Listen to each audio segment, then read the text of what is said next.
মহামারীর বন্যা হোক, নাম সংশোধন, কোনো জায়গায় ভালো হতো খারাপ হতো, এইসব সমস্যা ছিল আমাদের। সিদ্ধান্ত নেওয়ার পরে নির্বাচনের প্রস্তুতি আমরা শুরু করেছি।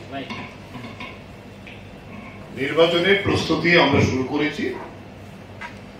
প্রার্থীর স্বাভাবিক জেলা পঞ্চায়েত সমিতি এবং পঞ্চায়েত আমাদের যে পদ্ধতি আছে পার্টিগতভাবে সেই পদ্ধতি চলছে এবং সেই গ্রাউন্ড থেকে আমাদের কাছে রিপোর্ট আসছে। শুধু আমি একটা ব্লকের কথা বলতে বহুলপুর, বিজেপির মধ্যে অনেকে আছে নির্দল হতে চায়, কথাবার্তা বলেছে, তাদের বাড়ি থেকে আক্রমণ হয়েছে। আমি গত 3 দিন আগে মোহনপুর ব্লকের মিটিং করলাম। তাহলে তাদের মধ্যেও যারা এই বর্তমান পঞ্চায়েতের নেতৃত্বকে সমর্থন করে না, তারা নির্দল হতে চায়, তারা আক্রান্ত। শুধু বিরোধী দল করুন না, ফলে বিরোধী দলের ভাষ্য আপনাদের মারফত আমরা জানছি, তার সঙ্গে কথাবার্তা হয়েছে।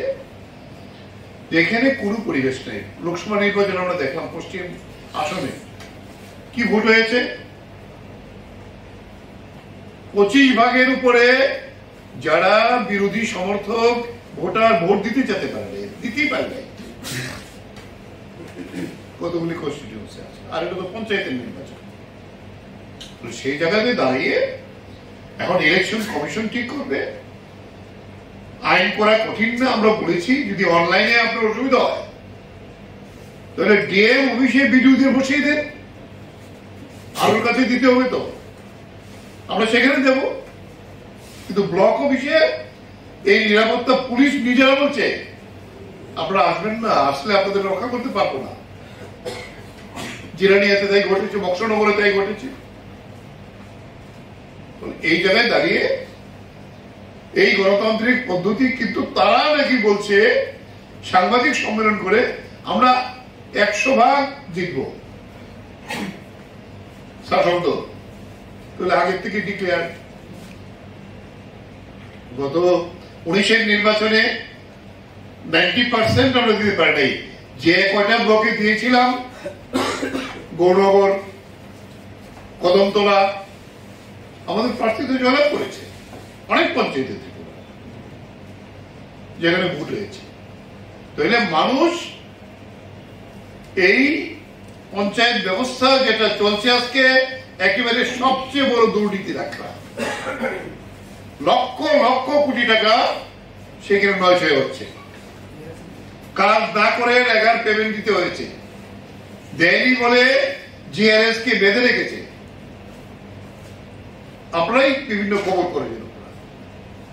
কয়দিন আগে তো প্রধানকে ঘরে তালা দিয়ে দিয়েছে, বিডিও গিয়ে প্রধানকে উদ্ধার করেছে। এটাই দুর্নীতি। কোন গ্রামের রাস্তা নেই, জল নেই, কিন্তু পঞ্চায়েতের দায়িত্ব। এই অবস্থাতে পঞ্চায়েত একেবারে দুর্নীতি রাখা হয়েছে এবং এখানে বিজেপিরও মানুষ ক্ষুব্ধ।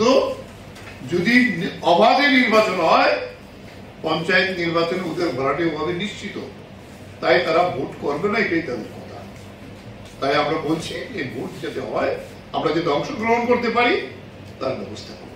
এখনো আমরা বলবো, তারা বলছে আমরা নাকি প্রার্থী পাই না। আমরা এখানে চ্যালেঞ্জ করে বলতে চাই, যদি অবাধ হয় এমন কোন পঞ্চায়েত থাকবে না যেখানে সব করে তোমরা প্রার্থী দিতে পারবে। জেলা পরিষদ পঞ্চায়েত সমিতি তো প্রশ্নই নেই। সেই জায়গায় দাঁড়িয়ে সেই অবাধ করার সাহস দেখাক বর্তমান সরকার, এটা আমরা চাই। কালকে তো পার্টি সেক্রেটারি অলরেডি বলে দিয়েছেন এবং এখানে একটা নিচু স্তরে কথাবার্তা চলছে।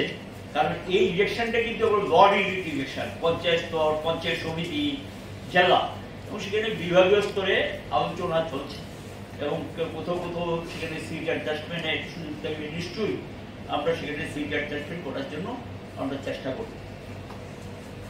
পরিবেশটা হলো সুষ্ঠু অবাধ নির্বাচন হলে এরা স্বাভাবিক কারণেই বুঝতে পারছেন যে তাদের পক্ষে জয় হওয়া খুবই কঠিন। এই কারণেই তারা এই সমস্ত পথগুলো বেছে নিয়েছেন। রাজ্যের সুষ্ঠু যে ইলেকশনের পরিবেশটা বামফ্রন্টের সময় ছিল সেই পরিবেশটা বিঘ্নিত করে একটা অস্বাভাবিক পরিবেশ তৈরি করার চেষ্টা করছেন। আমরা বলবো স্বাভাবিক অবস্থায় ফিরিয়ে আনুন এবং সকল ভোটার যাতে স্বাধীনভাবে তার মতামত প্রকাশ করতে পারে। ভোটে জয় পরাজয় থাকবে এবং এখানে মানুষের ভোটে যদি জয় পরাজয় ঠিক, কিন্তু মানুষের ভোট দিল না, ইলেক্টেড হয়ে গেলেন, প্রধান হয়ে গেলেন, মিউনিসিপ্যালিটি নেতা হয়ে গেলেন, মন্ত্রী হয়ে গেলেন, এমএলএ হয়ে গেলেন, এটা তো হওয়া উচিত না। মানুষই ঠিক করবে কে জিতবে কে হারবে, সেটা মানুষ ঠিক করবে। কাজে এই যে অধিকার, এই অধিকারের উপর হস্তক্ষেপ যাতে না হয় এই সম্পর্কে এটা নির্বাচন তার ভোট দেওয়ার যে অধিকার, এই অধিকারে যাতে কোনো হস্তক্ষেপ না হয় এটা দৃষ্টিতে রাখার জন্য আমরা বলেছি।